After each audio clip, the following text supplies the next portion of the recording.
A'udzubillahiminasyaitonirrajim. Bismillahirrahmanirrahim. Assalamualaikum warahmatullahi wabarakatuh. Alhamdulillahirrabbilalamin. Wassalatu wassalamu ala asyrafil anbiya'i wal mursalin wa ala alihi washabihi ajmain. Puji dan syukur kepada Allah Subhanahu wa taala. Selawat beriring salam sama-sama kita hadiahkan kepada Sayyidina Mustafa Muhammad sallallahu alaihi wasallam. Marilah kita sambung kisah Syekh Burhanuddin setelah sampai beliau di Pulau Angso.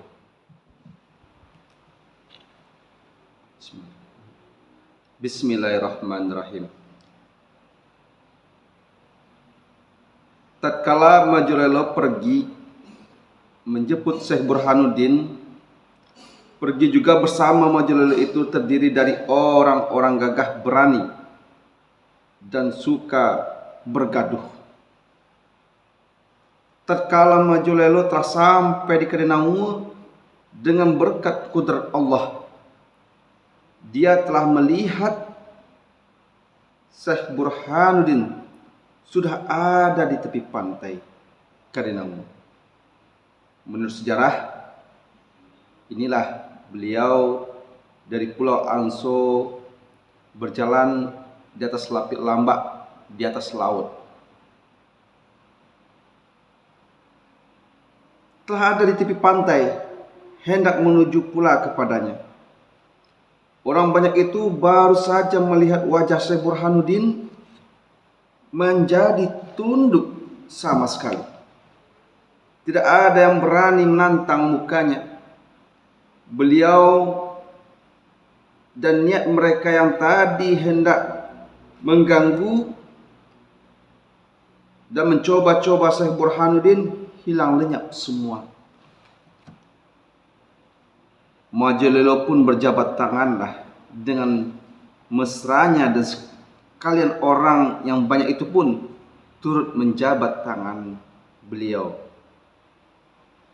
Kemudian Majulelo menyuruh beberapa orang pergi ke Pulau Angso untuk menjemput barang-barang Syekh Burhanuddin yang masih ada tinggal di sana. Tidak beberapa lama sesudah itu, Syekh Burhanuddin pun berangkat dengan Majulelo dan orang yang banyak mengiringi di belakang. Selama dalam perjalanan, banyaklah pembicaraan keduanya, kisah cerita beliau selama di negeri Aceh, dan juga menanyakan bagaimana keadaan di kampung serta sanak keluarga selama ditinggalkan.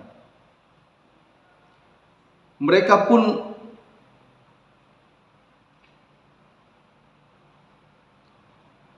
sampailah di Ulakan. Di sana tempat yang bernama Padang Lagondi.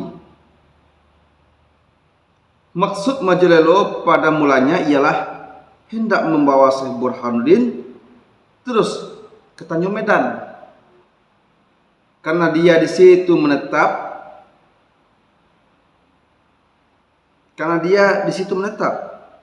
Tetapi Syekh Burhanuddin meminta supaya besok saja terus ke sana. Malam semalam itu beliau tidur di Padang Lagondi itu bersama-sama. Pada tengah malam terbangunlah seorang di antara mereka, dan ketika melihat sekeliling sangatlah heran dan takjub, karena batang kayu yang tadi siang tegak lurus, tapi pada malam itu condong ke arah tempat mereka tidur bersama-sama. Dibangunkan kawan-kawannya lain sampai turut mempersaksikan. Barulah mereka kagum dan timbul perasaan takut, segan, dan hormat, sebab beliau ini bukanlah sembarangan orang, tetapi adalah orang yang bertuah dan keramat. Dan inilah asal mulanya batang cimpago biru yang sujud waktu itu sampai sekarang condong juga tumbuhnya di situ di makam beliau. Besok pagi Syekh Burhanuddin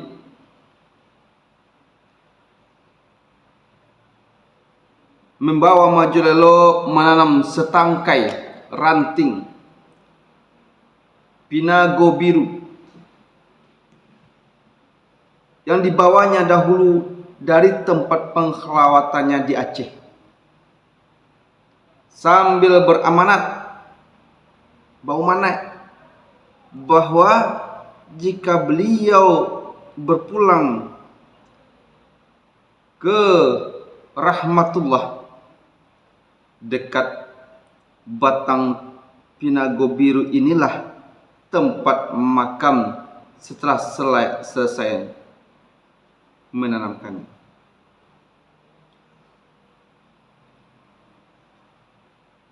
Setelah selesai menanamnya, barulah beliau pergi bersama-sama Majulelo ke Tanjung Medan.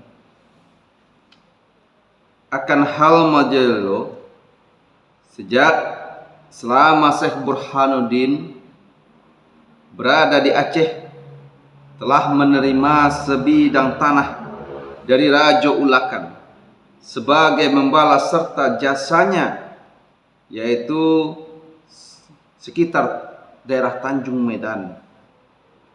Jadi tempat ini adalah merupakan satu-satunya tempat yang aman bagi Syekh Burhanuddin.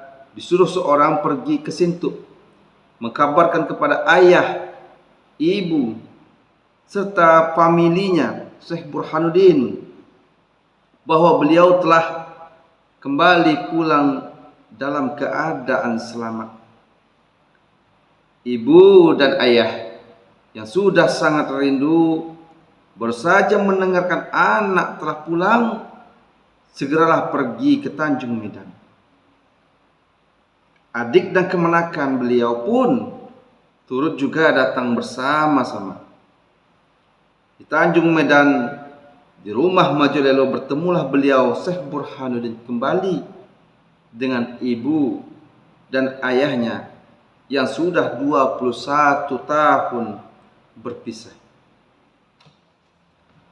Pecahlah kabar di sepanjang Ulakan sampai ke K2 Pakandangan, sampai ke Sicincin, ke Pariangan, Padang Panjang, dan akhirnya banyaklah berita bersipang siur tentang kebesaran beliau yang telah jadi pembicaraan orang-orang Sumbar. Mula-mulanya adalah dari Padang Gantiang, orang Bayang Tarusan atau Batu Hampar, dan orang Kabon Tigo Baleh yang pernah belajar sama-sama dengan beliau dahulu di Singkil. Kabar yang bersimpang siur itu bertambah dari orang. Ada yang mengatakan bahwa beliau pulang dari Aceh ke Ulakan ialah dengan berlayar sebuah lapiak pandan saja. Ada pula yang mengatakan bahwa beliau tiba saja di Padang Lagondi, Ulakan, dengan tidak diketahui orang dengan apa kedatangannya itu. Kabar yang agak hebat itulah mengatakan bahwa beliau terbang dengan burak dari Aceh, burak besar yang dilepas gurunya Syekh Abdul Rauf. Benar atau tidaknya, perkabaran itu telah menambah kebesaran nama beliau. Sebagian dari masyarakat Minangkabau sudah terpengaruh oleh berita-berita itu. Belum lagi beliau menyiarkan agama Islam. Tetapi orang banyak sudah kagum dan telah memandang seorang yang keramat dan bertuah. Kepercayaan seperti ini sangat besar pengaruhnya ke dalam jiwa masyarakat Minangkabau, karena mereka yakin sangat mempercayai hal-hal yang gaib.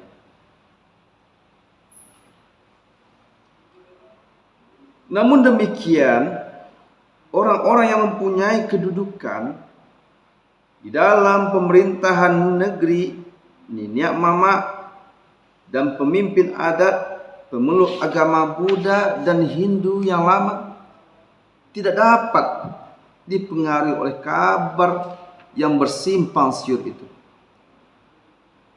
Bahkan kedatangan Syekh Burhanuddin dari tanah Aceh yang sudah tentu membawa agama baru dipandang mereka sebagai satu bahaya pada kedudukannya, karena takut akan adanya kembali pengaruh Aceh, serta agama baru itu dianggap mereka akan merusakkan adat di dalam negeri. Orang ini adalah berpengaruh di masyarakat dan mempunyai pengikut yang banyak.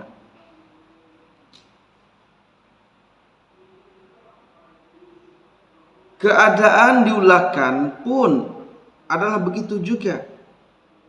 Kaum adat dan orang-orang yang fanatik pada agama lama tidaklah merasa kagum pada Syekh Burhanuddin dan kebesaran yang dikabarkan orang itu. Dan kebesaran yang dikabarkan orang itu diacuhkannya, bahkan dicemoohkannya saja. Untuk beberapa hari lamanya, Syekh Burhanuddin melepaskan letih dan penat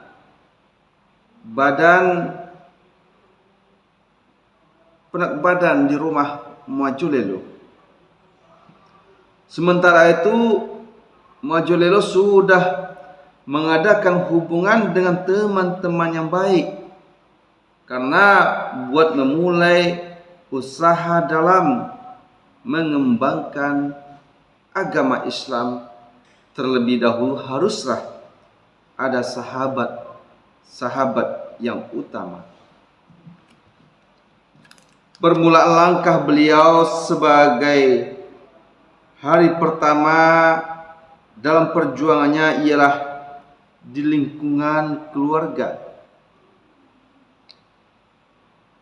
Di lingkungan keluarga sendiri dan sanak famili, Majulelo, ibu dan ayahnya yang sudah tua, segera diislamkan dan diajarkan mendirikan sholat. Beliau memberikan keterangan yang nyata bahwa agama Islam adalah suatu agama yang terbaik di seluruh dunia sekalian. Rakyat Aceh, kata beliau, sudah memeluk agama Islam.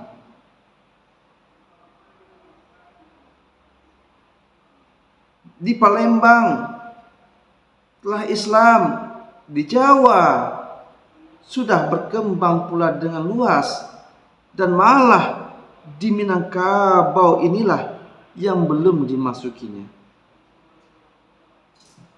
Siang dan malam Syekh Burhanuddin bekerja keras mengejarkan agama, dan dalam tempo tidak begitu lama keluarga dan famili Majulelo sudah dapat diislamkannya. Mereka telah bisa mendirikan sembahyang dan membaca kitab suci Al-Quranul Karim. Barulah beliau musyawarah untuk mendirikan sebuah tempat yang khusus untuk belajar dan mengaji. Dan dengan bergotong royong berdirilah di Tanjung Medan sebuah surau yang cukup besar.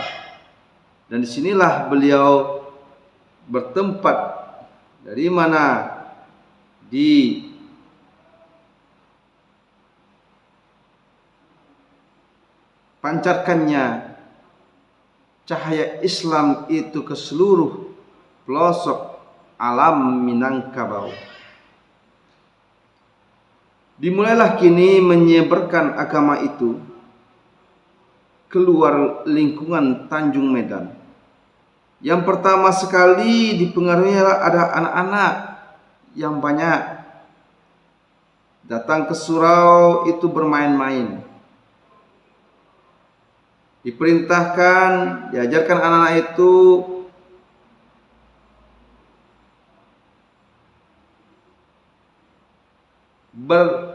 beduk batambu apa sawah, bermain kelereng,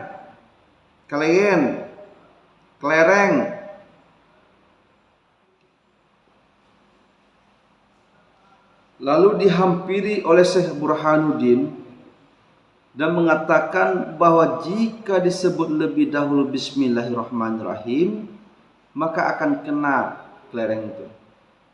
Dicoba lebih dahulu, dan kemudian anak-anak itu mencoba pula menyebut Bismillahirrahmanirrahim, maka kena apa yang dihadangnya. Anak-anak yang lain pun mencoba pula, hingga banyaklah mereka yang tahu membaca Bismillahirrahmanirrahim dan Alhamdulillahirabbil alamin. Kemudian diangsur menunjukkan arti kata itu, dan demikianlah mereka dari hari ke hari bertambah mengerti juga, hingga akhirnya dikumpulkanlah anak-anak itu pada waktu-waktu yang tertentu. Mulailah mereka mengaji, diajar berkelakuan baik, diterangkan makan yang halal dan makan yang haram, hingga sempurnalah di dalam jiwa anak-anak itu ajaran Syekh Burhanuddin. Selain dari anak-anak, orang dewasa pun ditarik pula untuk datang ke surau Tanjung Medan. Seorang demi seorang dipengaruhi juga, dan makin lama makin banyak orang belajar ke tempat beliau. Keadaan ini telah menjadi heboh di seluruh ulakan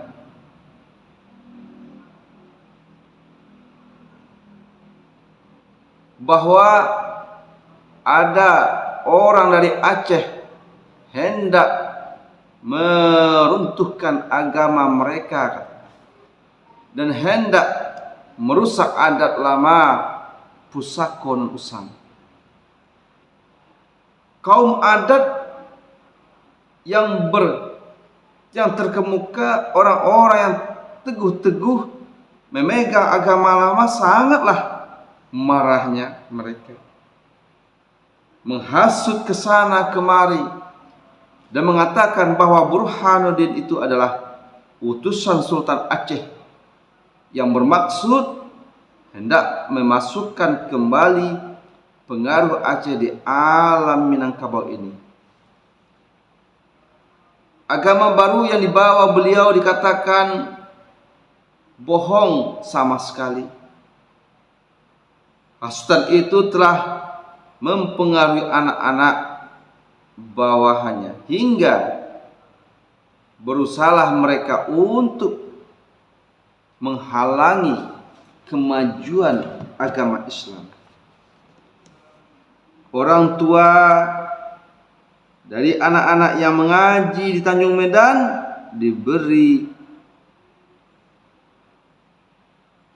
peringatan supaya melarang anak-anak mereka. Orang-orang yang dewasa yang sudah mulai belajar, diancam sebagiannya majelis sendiri tidak luput dari ancaman anak negeri yang fanatik itu. Makin lama makin hebatlah halangan dan rintangan itu, hingga anak-anak dan orang-orang dewasa yang mengaji di situ sudah tidak aman lagi. Syekh Burhanuddin tidak luput dari gangguan itu. Beliau digembar-gemborkan sebagai orang yang hendak mengacau susunan masyarakat Minangkabau, sebagai kaki tangan Raja Aceh, dan Majelelo lah yang jadi pelopornya. Udara semakin keruh, suasana semakin tegang, dan jiwa Majelelo serta Syekh Burhanuddin sudah terancam, hingga akhirnya beliau bermufakat dengan Majelelo hendak keluar dari Tanjung Medan ke tempat yang lebih aman. Pada suatu malam yang tenang, duduklah Majelelo berdua dengan Syekh Burhanuddin, membicarakan maksud itu.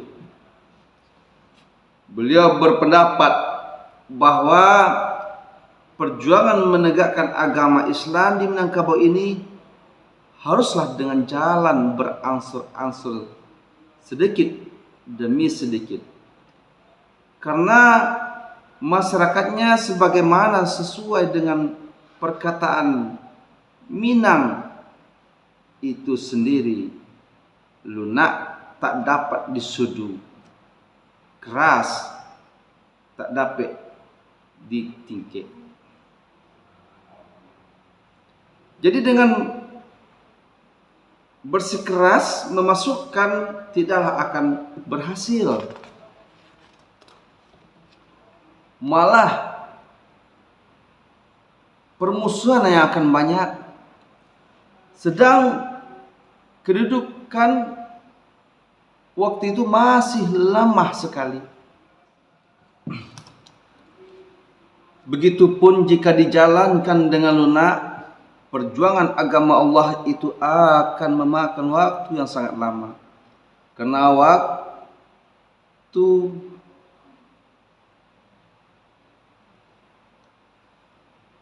Karena otak orangnya adalah sesuai dengan peribahasa antara 2,5-3 manis. Manis jangan segera ditelan, pahit jangan diluah, dimuntahkan. Bahwa berpikir lebih dahulu, entah berudang di balik batu. Dari itu beliau berpendapat bahwa agama Islam itu harus melewati, menyelinap di antara kedua bentuk itu tadi. Pepatah itu haruslah dibalikkan, kata Syekh Burhanuddin, menjadi keras dapat ditingkik, kareh dapat ditingkik, keras dapat ditingkat, lunak dapat disudu. Bagaimana menaikkan yang keras adalah dengan jalannya. Yang keras adalah adat, dan adat dipegang oleh raja, penghulu, dan nenek mama. Mereka inilah yang mesti ditaklukkan atau ditingkik lebih dahulu. Memasuki rumah dari pintunya, memasuki seorang adalah dari lubuk jiwanya. Kaum adat dimasuki secara adatnya. Raja dikunjungi dengan kebesarannya.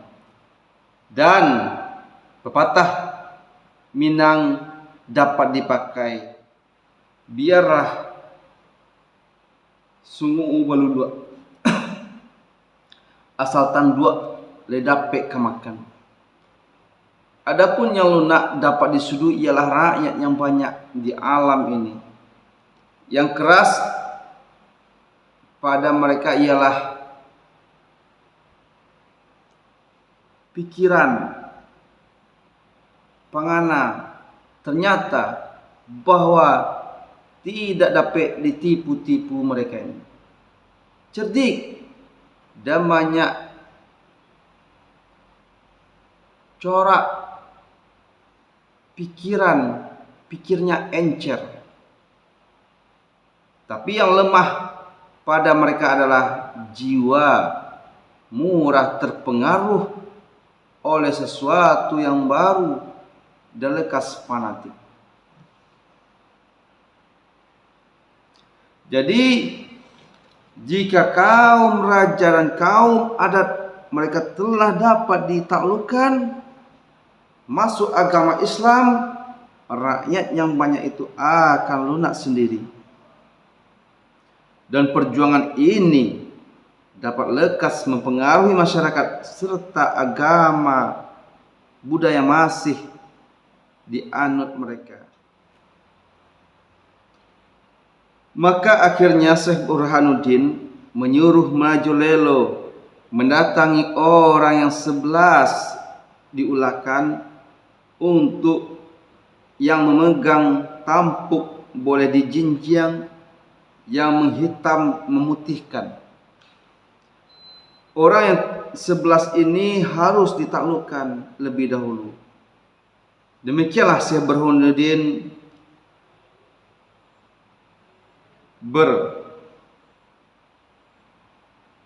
bermusyawarah dengan Majulelo setelah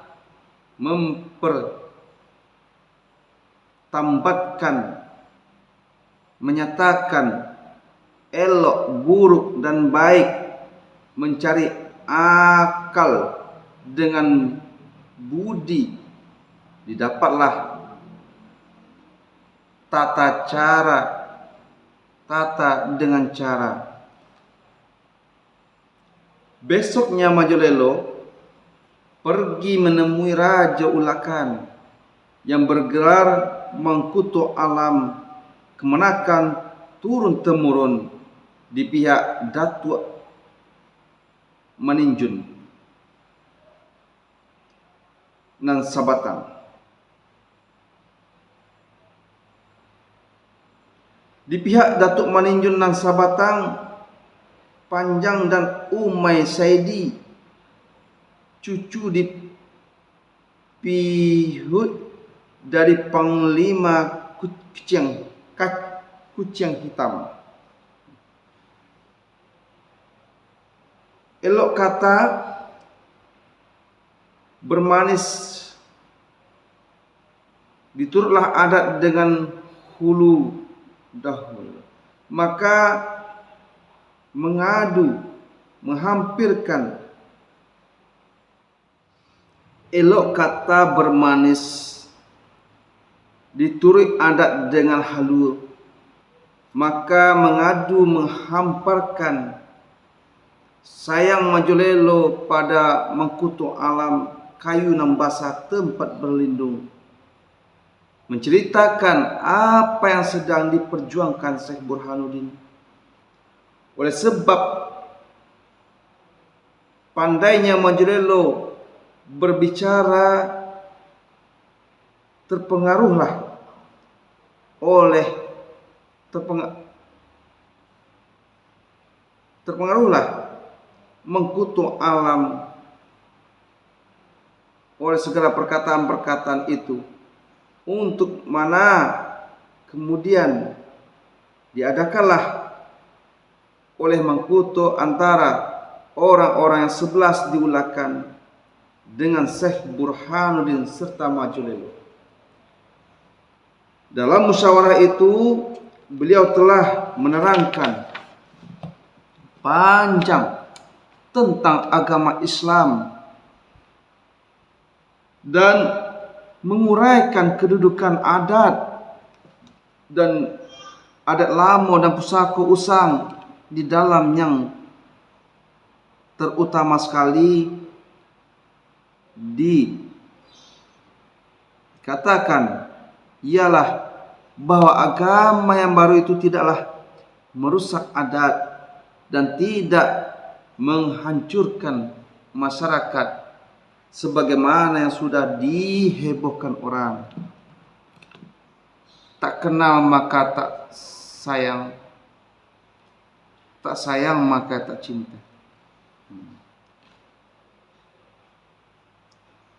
Berkat kekuasaan Allah Subhanahu wa taala, akhirnya dapatlah keputusan untuk pergi ke Pariangan Padang Panjang, terus ke Sungai Tarap, menemui Basa Ampek Baleh, dan langsung menghadap daulat yang di Pertuan Raja Pagaruyung. Karena walaupun orang yang 11 ini sudah paham, namun tidak juga ada artinya jika bahwa saja yang jernih sedangkan yang di atas masih keruh. Maka pada hari baik, bulan baik, berangkatlah beliau Syekh Burhanuddin dan Majulelo bersama dengan mengkutuk alam dan orang 11 ulakan, diiringi hulu balang seperlunya. Dengan tidak memanjangkan kisah ini, menepatlah Syekh Burhanuddin bersama orang 11 ulakan di Sungai Tarap pada Datuk Bendaharo